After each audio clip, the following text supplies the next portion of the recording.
እንግዲህ ከዚህ ጋር በተያያዘ ብዙ ጊዜ ማወቅ ያለባችሁ ነገር ቢኖር ዋሌቶች በሁለት እንደሚከፈሉ ነው። እነሱም ካስቶዲያል እና ነን ካስቶዲያል ወይንም ደግሞ ሰልፍ ካስቶዲ በመባል ይታወቃሉ።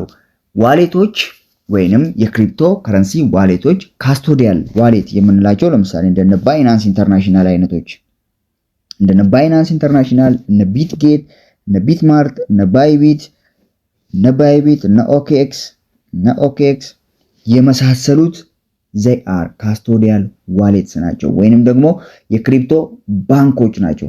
ስለዚህ ምን ይጠይቋችኋል? እነሱን ቬሪፋይ አድርጋችሁ ለመጠቀም ልክ እንደማንኛውም ባንክ መታወቂያ ሊኖራችሁ ይገባል፣ ዲጂታል አይዲ። ሌሎች ፊታችሁን ማወቅ መቻል አለባቸው። አሻራችሁም አስፈላጊ ከሆነ ማወቅ መቻል አለባቸው። በማንኛውም መልኩ KYC ያስፈልጋቸዋል። ነው ዩር ከስተመር ማንነታችሁን ማሳወቅ የግድ ይጠበቅባቸዋል። ወይንም በሌላ ቋንቋ ምን ማለት ናቸው? አዋሽ ባንክ፣ ንግድ ባንክ፣ ሌላም እንደማለት ናቸው እነኚህ ካስቶዲያል ዋሌቶች ማለት ነው። አድቫንቴጃቸው ምንድነው?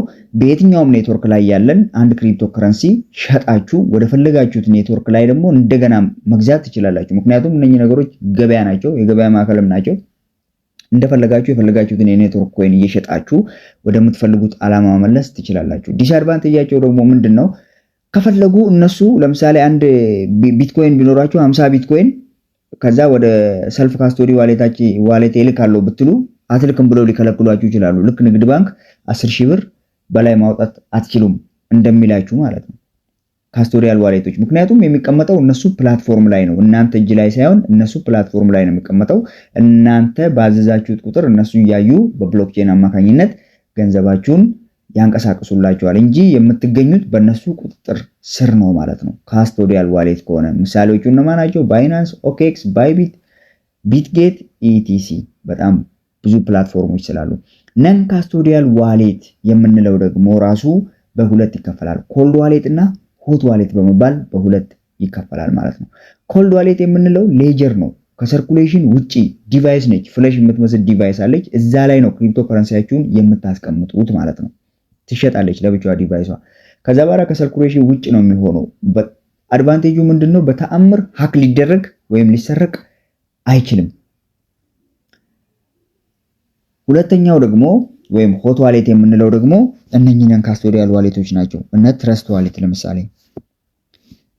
ለምሳሌ ይሄ ትረስት ዋሌት ነን ካስቶዲያል ዋሌት ነው ወይም ደግሞ ሰልፍ ካስቶዲያል ዋሌት ነው። ሁለቱም ነን ካስቶዲያል ናቸው፣ ኮልድም ሆትም።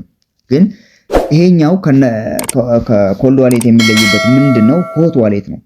ሚኒንግ የተለያዩ እንደዚህ እንደምታዩት እንግዲህ በተለያዩ ኔትወርኮች ላይ በተለያዩ ብሎክቼን ኔትወርኮች ላይ ያሉትን ኮይኖች መሸከም ይችላል ማለት ነው። አድቫንቴጁ ምንድነው?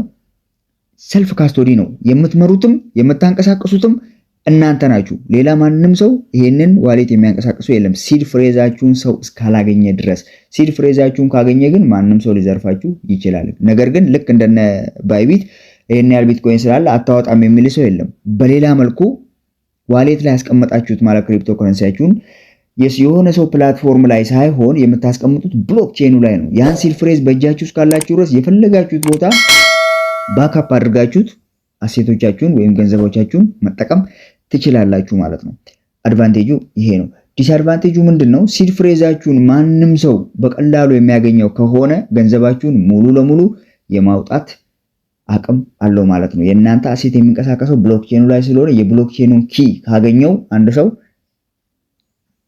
ያለምንም ቅድመ ሁኔታ የእናንተን አሴት የመውሰድ ሙሉ አቅም ይኖረዋል ማለት ነው።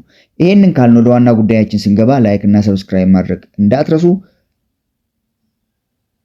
የትኛው ነን ካስቶዲያል ዋሌት ነው በጣም ምርጥ ያላችሁ እንደሆነ ከነን ካስቶዲያል ዋሌቶች ውስጥ እጅግ በጣም ምርጡ ትረስት ዋሌት ነው። ይሄ ትረስት ዋሌት ማለት ነው። ይሄ ትረስት ዋሌት ነው። በጣም ምርጥ የሚባለው ዋሌት ትረስት ዋሌት ነው። ከፍተኛ ዩዘሮች ያሉት በጣም ብዙ እምነቶችን ያሉት ከፍተኛ የሆነ የክሪፕቶ ከረንሲ ነን ካስቶዲያል ዋሌት ማን ነው? ትረስት ዋሌት ነው። ስለዚህ ትረስት ዋሌትን በተጠቀሙ ሪኮመንድ ይደረጋል ማለት ነው።